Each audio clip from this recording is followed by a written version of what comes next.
Here are 3 insanely cool Halloween projects that anyone can do. And we're gonna show you how to make each one. First thing we're gonna make is a giant spider, and this is his butt. Our first step is to cover it in paper mache. This is just school glue. I'm gonna try not mixing this with water and see how that goes. All right, why don't I glue and then you do paper? This way? Oh. We need 1 solid layer of newspaper, and then we're gonna move on to shop towels for the next layer. Okay. I tore them in half. There. You think this is the hardest part? It's getting heavy, and like, how do I stand it? We're gonna have to like hang this, I think. Actually, the hardest part though was finding newspaper. Oh, yeah. So a couple of these projects are straight out of this book. It's called Gothic Life. It just came out and it's written by our friend Aurelio Voltaire. It's got a bunch of spooky DIY projects in it that you can build at home. If you want to check it out and see some of these other projects, we'll put a link down below in the description. It's so heavy. Okay, layer 2, paper towels. All right. Okay, this is gonna take till tomorrow to dry, but in the meantime, we can start working on the head. While we wait for that to dry, we're gonna do something really fun. A few weeks ago, we got these DNA kits in the mail from MyHeritage, who are the sponsor of today's video. We just got our results about our family histories, and we're gonna look at them for the very first time with y'all. The tests were super easy. It took like less than 5 minutes, and then we sent it off in the mail. The results come straight to your email with info about your ethnicity, where you come from, and DNA matches with relatives. Also, MyHeritage has committed in their privacy policy to never sell or license your genetic data. I know almost nothing about my family history, so this is exciting. Did you put your first name as Wicked? Yes, I did. What are you? Ooh, Eastern European, okay. 23.7% North and West European, so there's a lot of European going on. Only 15% Japanese. What? How much did you think you were? 25%. 3% Iberian. You're very European and less Japanese than we thought. Okay, before we go yours, I want to see if I have any like DNA matches in here. Oh, there's like 5,000 of them. Do you recognize any of these names? Okay, my turn. Jay is. See, it actually knows my name. It does. English. English. 52% English. You are a lot English. 46% Irish, Scottish, and Welsh. Okay, Those are like 2 very large percentages. I'm very UK-ish. Ooh, and 1.2% Inuit. Inuit? Wow. That's really cool. Okay, I want to see the DNA matches too. There's 18,000 DNA matches? Oh, you got more than I do. I cannot wait to go further through this. That was so easy to do. If you want to find out more about your history, click the link in the description and use our code WICKED to get free shipping on your MyHeritage DNA kits. And as an added bonus, you can start a 30-day free trial of MyHeritage's best subscription for family history research. And now, back to the spider. So this is a wooden plaque, and you can get them in this shape or like circles, and this is going to provide the base for the head of our spider. We're also going to put some foam on top, carve that. But the reason we're using wood on the bottom is because it's going to be like a really secure connection for like the legs and the spider butt to come out of. I'm going to glue the insulation foam down to the wood. Now I'm going to carve this into a dome-like shape.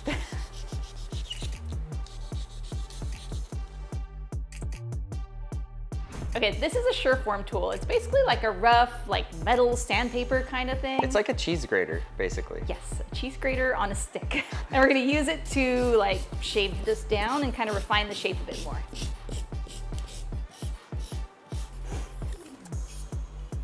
This is a piece of wooden dowel. It's a 1/4 inch, and I'm gonna drill a 1/4 inch hole so that this can go into this.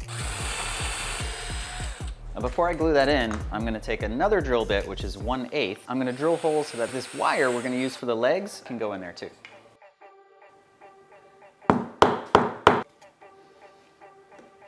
There. Spider head lollipop. Look at this. It sounds dry. It's like a piñata. The real test though, can you pop it? Can I tell you something?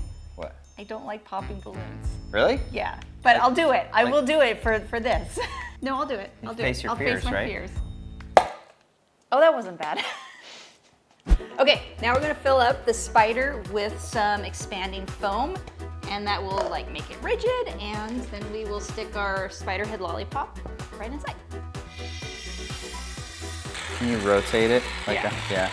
It's not even close. It's like maybe like 10% full. 10%? That's it? We fill the whole thing up with foam? Yes, that's what it said. Wait, if I fill it too much, will it like explode? We should have had respirators on before because we can't work outside. Either work outside or put a mask on.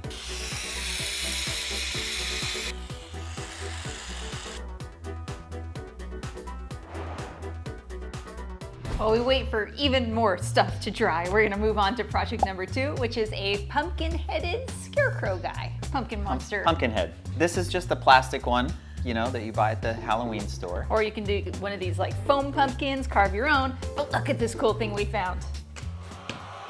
Watch what he does. Welcome from the depths of the graveyard. Frightening, isn't it? And then for the body, we're just gonna use some 1-inch PVC pipe and a bunch of super normal connectors you can get at the store. So now we're gonna cut all this up and put it together.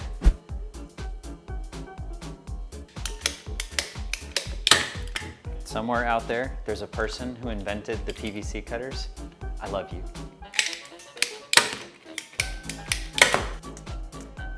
All right, I'm gonna start with the hips.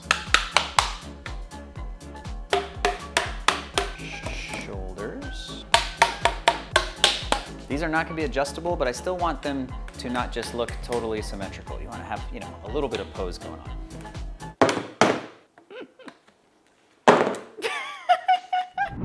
Pretty happy with this. Another thing I did is for each of the joints, I drilled a hole and then put just one screw in, and that basically just secures it in place. I like doing that better than glue because I might change my mind and want to like rearrange something. And if you glue it, it's just stuck forever. It is time to give our scarecrow thing a body. You could also use pipe insulation, which is conveniently pre-sliced and actually fits over this. We're gonna actually use both of them.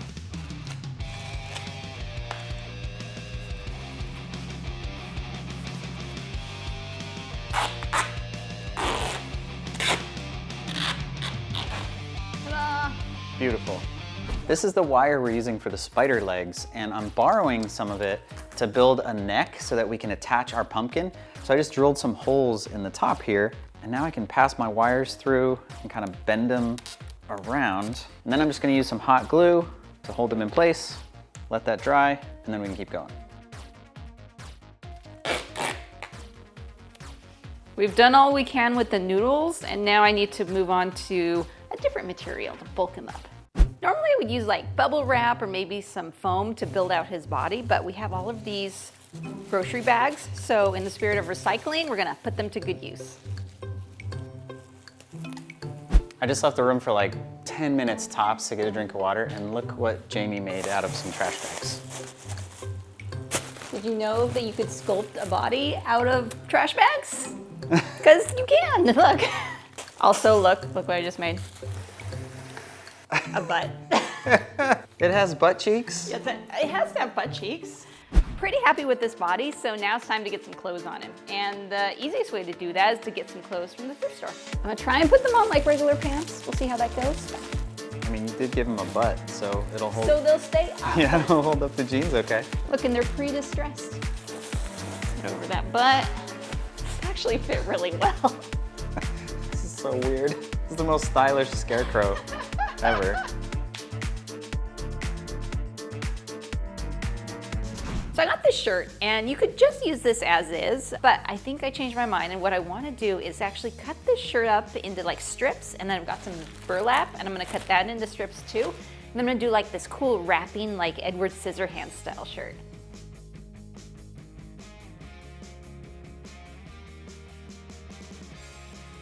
That looks so good. Are you happy with that?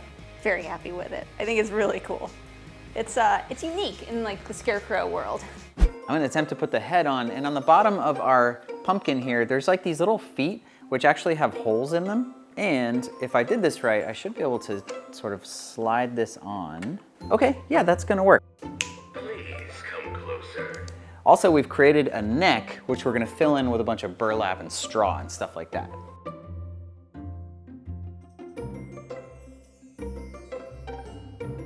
We are almost done with this guy. So for his hands, I went outside and found a bunch of sticks, glued them together in like a rough hand shape. So I have one more hand to make, and then we will attach them.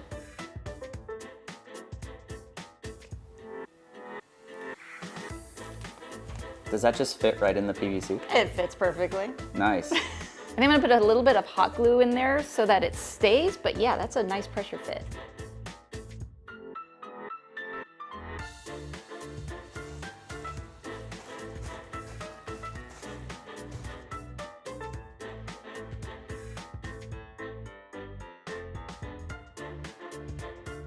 Please come closer. Are you part of the living dead? So, don't be mad, but What? something happened. What happened? Look at this. It was fine yesterday. It was. I don't know, it's like you want to fill it maybe like halfway. I feel like we did fill it halfway. Yeah, maybe less than halfway. Less than halfway. Anyway, not that much.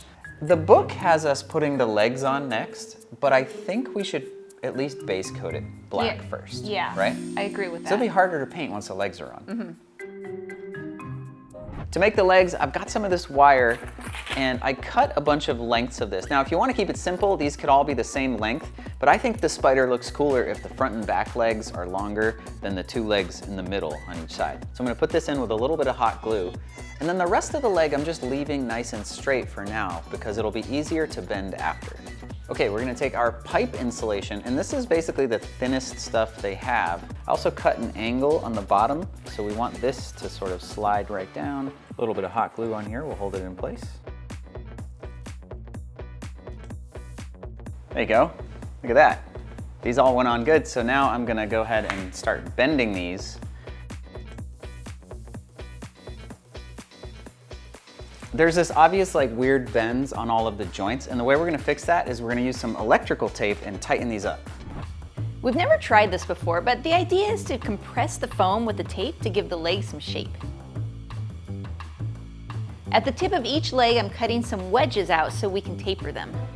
So you're tapering with tape? So cool, I love it. It's like, how can you go wrong with a spider?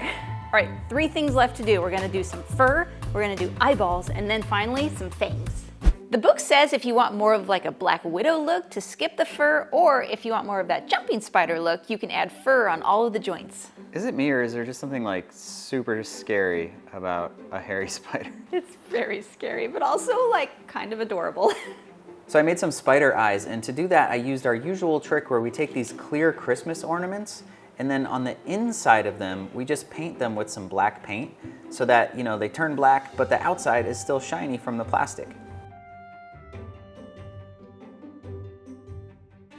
I love this. He is so cute, but also creepy and fuzzy, and I love it too. I mean, for only taking 2 days to build, it's amazing.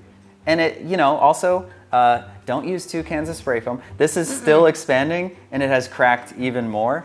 But yeah, this book has a lot of great stuff in it. In fact, there's one more project we're gonna do in this video, but we actually already did it. And that's our project right there. So Voltaire asked us if we would make this hanging skeleton so that they could photograph it for the book and follow all his instructions, which we did. So we're gonna go back in time to the old shop to a few months ago when we made this thing. You ready? Ready. We've got all the materials here that we need. We've got some spray paint, just some cheap acrylic paints. We've got some glue. We've got some tin foil, some cheesecloth, and a plastic drop cloth. And then just to keep clean, we've got some gloves and paper towels. And finally, the star of the show, a plastic skeleton. Step 1 is separate the hips and the legs from the top of the skeleton because we only need the top. There are spiders crawling out of this thing. We took this from the shed. It's like an old one, and there are now spiders on the desk. Where's the spiders?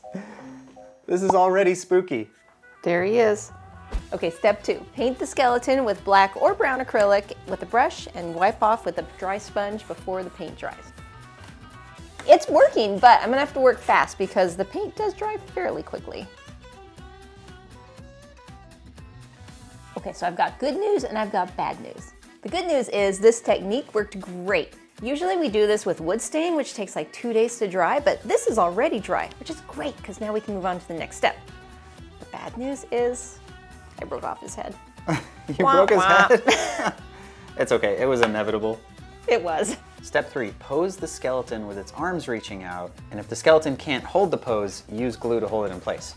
We do want some asymmetry, so don't make both arms doing the exact same thing. Have one kind of out and the other one's not quite so much. Something like that looks pretty good. If the hands look too stiff, heat up the fingers with a heat gun until they're malleable and pose them into a more menacing gesture. The one thing you gotta watch out for is since the whole finger is hot, you gotta like make sure you bend the actual joints and not the finger bone. Because your bones don't bend, it's the joints that bend. So just watch out for that and you can create some really good poses. Okay, the next step is corpsing a skeleton. So the directions say cut a bunch of plastic in irregular sized pieces and place it over all the skeleton, and then heat it up with a heat gun until it melts and shrivels. And that's gonna give us a look of desiccated, like, skin.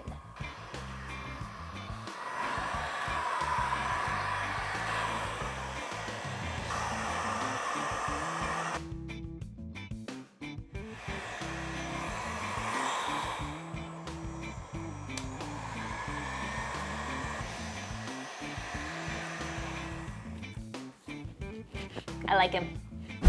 Next step, brush some black acrylic paint onto the skeleton and wipe off the extra with a sponge.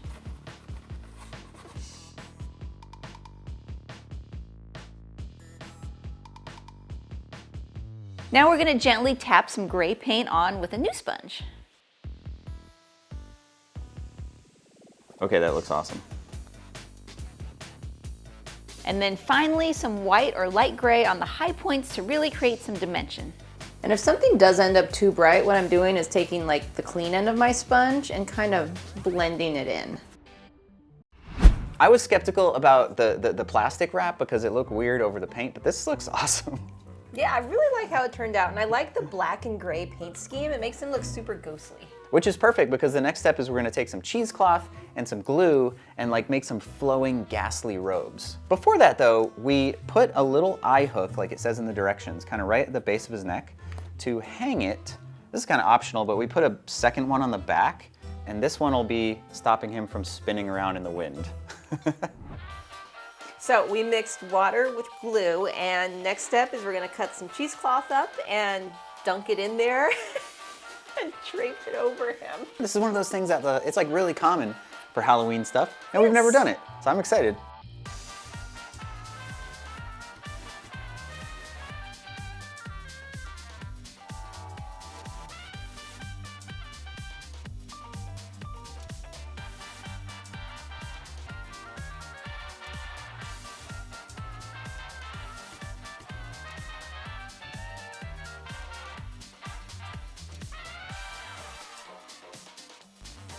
Next, we're gonna give him a hood, but to help shape like the brim of the hood, we're gonna use some tin foil. There we go.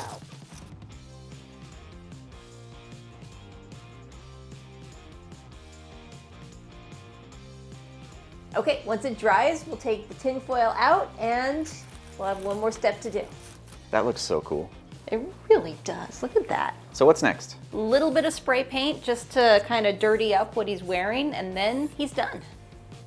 Before we see the final things, we just want to say thank you guys for watching. We've been doing some huge projects lately, like this Bon animatronic we did for Make-A-Wish, and it's been really nice to just kick back in the garage and make some easier projects. Oh, and our next project is an animatronic makeover of one of our most requested characters ever. Thanks again to MyHeritage for sponsoring this video. If you click the link in the description and use our code WICKED, you get free shipping on your DNA kits and a free 30-day trial so you can find out more about your history. Until next time, stay wicked.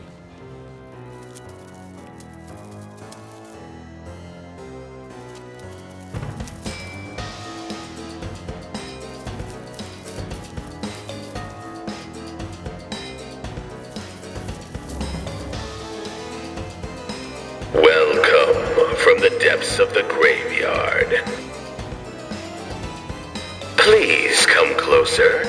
I don't bite that much.